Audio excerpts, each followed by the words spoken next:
love bugs. Excuse the hair. I know it's a lot. Anyways, welcome back to another Tarot Lover Reviews. Today, we are taking a look at the World of Vision Tarot created by Taroteca Studios. Now, if you've heard of this tarot deck or you have not heard of this tarot deck, hopefully this review and the flip through that comes afterwards helps you to decide on whether or not this tarot deck is right for you. Now, if you want to skip to the flip through, take a look at my description. I break out all of the suits into chapters to make it easier for you to locate where you want to start within the video. So feel free to take a look. But right now, we are going to talk about the packaging. We're going to talk about the guidebook. And we are going to talk about the cards, the card stock, the card size, the texture, the backings, the imagery, the naming conventions, all of the things. So if you're interested in all of that detail, stick around. If not, feel free to head over to the flip through. Let's go ahead and take a look at the packaging. So this is what the front of the box looks like. And then we'll go through the sides here. Now, mind you, this is the large edition of this tarot deck. It is not the original or regular size of the cards, and I will show you what I mean by the size difference. But this is how the box opens, and this is the interior of the box. Okay. I try not to open it super far back, this part, because I'm just afraid that I'm gonna rip the inner part of it. There's a lot of tension on the flap, so I don't necessarily want to pull it so far to where it rips. I don't want to ruin this. I love their boxes. Their boxes are quality. They're thick. I know that they are going to protect my tarot cards should the box fall to the floor. So I don't want to ruin it. So that is the packaging. Let's talk about the guidebook. There is none. So that is what I've noticed from Taroteca Studios, is that they do not include a guidebook with their tarot decks until their most recent tarot deck launched. A lot of people have asked for a guidebook for the Slavic Legends Tarot, just to kind of give more insight on, you know, the legends that are associated with each of those cards. So that's what Taroteca Studios did. They created a digital version of that guidebook so that its users can download it. But I have not seen them do anything similar to their current tarot decks that they have right now. So I don't believe that they're planning on doing that, which is totally fine. And I will talk about this more when we get into the imagery. But first, let's get into the cards themselves. So this is what the cards, the back of the cards look like. Okay. And you can see it is not shiny. So this is a matte finish texture. Okay. What they call it online is a silk matte laminate.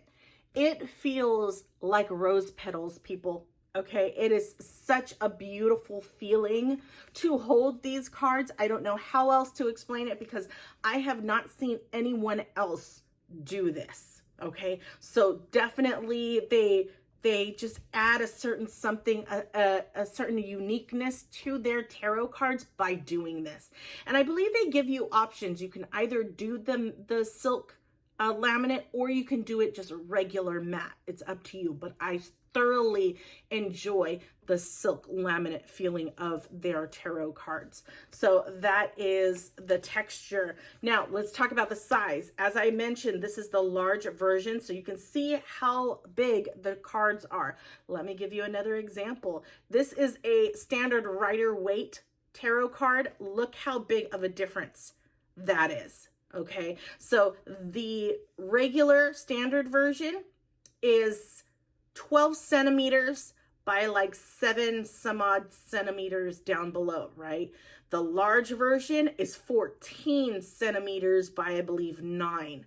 So it's 2 extra centimeters that's taken into account, if that makes sense. So yeah, that is the size of the cards, texture.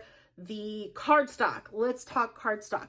So if you own any of Taroteca Studios' tarot decks, you know exactly what type of cardstock you're getting, and it is like quality. It is quality cardstock. The cardstock is thick.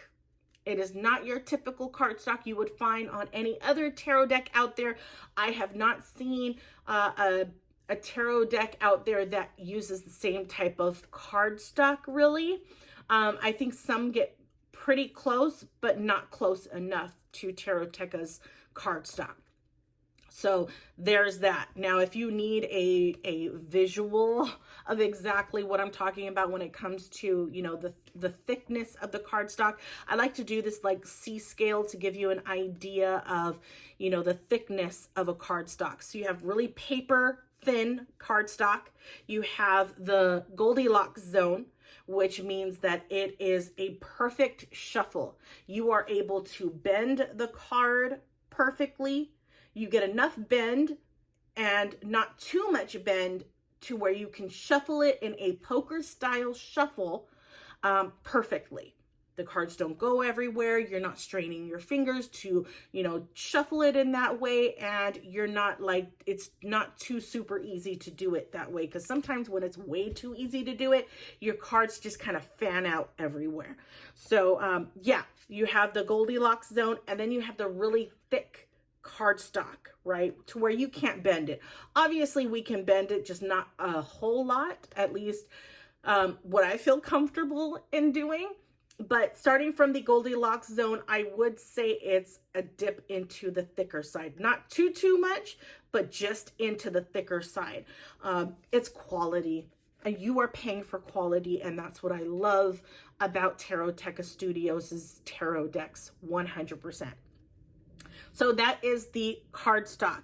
Let's talk about the imagery and naming convention. So as we get into this, I am comparing these two items to the Rider-Waite-Smith tarot deck. The reason why I'm doing that is because a lot of the guidebooks out there are based off of the imagery and naming convention of the Rider-Waite-Smith tarot deck, and a lot of the other tarot decks out there gain inspiration from this, you know, staple. So keep that in mind. I definitely feel like that really helps to kind of get an understanding of what this tarot deck is all about.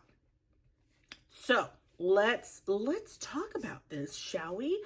So and I think I just totally just shuffled it out. Maybe I can find it, maybe not. Well, either way, so I can explain this a little. I can go into this. So did we? Oh, yep. Okay, I found it, people. Okay, so and my favorite cards. I want to show you guys some of my favorite cards. Okay, so let's start with the naming convention. Naming convention on this tarot deck is pretty much the same as the Rider-Waite-Smith when it comes to the major arcana. When it comes to the minor arcana, the only difference between the Rider-Waite-Smith and this tarot deck is that the pentacles are called coins in this tarot deck. Okay, which is not a surprise. A lot of tarot deck creators will go that route for pentacles. Some of them don't prefer to utilize the word pentacles. They'll do coins, discs, earth, things like that. So that is what you will find in regards to the differences to the naming conventions. Let's get into the imagery. Again, connecting it to Rider-Waite-Smith and coming back to the guidebook and why you don't necessarily need a guidebook in this one, because you can use any guidebook that's out there, because the imagery is very close to the Rider-Waite-Smith imagery. Of course, there are going to be differences to kind of tie in the theme of that particular suit to whatever it is, but at the same time, you definitely see the positioning of certain people, the positioning of the particular suit within the imagery definitely reflects or mimics some part of that card within the Rider-Waite-Smith tarot deck. So a lot of the imagery they pull from the Rider-Waite-Smith tarot deck. There will be alterations to the imagery, and again, that is because it's fitting into a specific theme. And that brings me into each of the suits. So each of the suits have specific themes to them. So you have coins, you have this like fey, earthy vibe theme going on, right? For cups, you have this like ocean, water tones, water vibes, very airy, but still water elements in there. Swords, you have an airy, definitely the cloud vibe, but an Asian vibe to the theme for swords. And then for wands, you have a very dry, very nomad vibe to the wands. So you get that very fiery vibe in the cards for this particular suit. So that's what you can find within the suits image wise, right? Major arcana, I just have to share, I love the way that their artists do their major arcanas. It's just so beautiful. Death, like, dude, Death is like so badass. And then, I don't know, something about this Empress, her facial expression, it looks cartoony and then doesn't look cartoony. So let me show you the moon. The moon is another one that I love, but look at the face on this person and then look at the face on the Empress. It's different styles, different art styles. And I have noticed they do have people, they do have artists from different backgrounds working on the same deck. I mean, it's just, I love that. They work well together.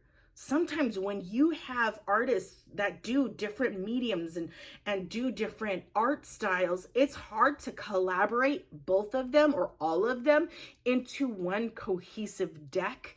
And you definitely get that with this deck. With any of Taroteka's decks, they are beautifully done. They are beautifully collaborated, and it just, it works. It works. So yeah, those are the things that I wanted to go over with you. I don't think I really have a pain point. I think the only pain point that people might have with this particular tarot deck is if you were to get the larger version does make it hard to shuffle. So again, you don't necessarily have to do the poker style shuffle. You can do that under over vibe. What I like to do with the larger edition of this deck is I'll do the poker style, but instead of going this way, I go this way. And I'll shuffle them into each other that way.